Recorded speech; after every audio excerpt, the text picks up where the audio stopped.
जय हिंद। मी रफिक खान, राष्ट्रीय खिलाडी निशाणेबाजी नेमबाजीचं। इथं पुणे शहरामध्ये मेट्रोची महामेट्रोची जाळे पसरलेले आहे आणि अजून त्याच्यामध्ये वाढ होत आहे। ही फार अभिमानाची आणि समाधानकारक बाब आहे।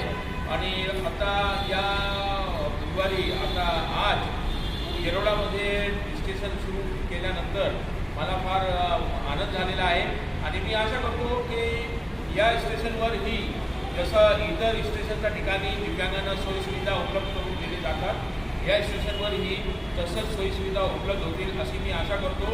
इथं आमचा संगत आहे या येरोडा स्टेशनचे काय नाव अमय केसरकर साहेब आहे आणि स्टेशन कंट्रोलर आहे आपले सौरभ गुप्ते साहेब आहे। मी दोघांना रिक्वेस्ट करतो की इथं आलेल्या सर्व यात्रिकांना विशेष करून दिव्यांग यात्रिकांना तुम्ही खास करून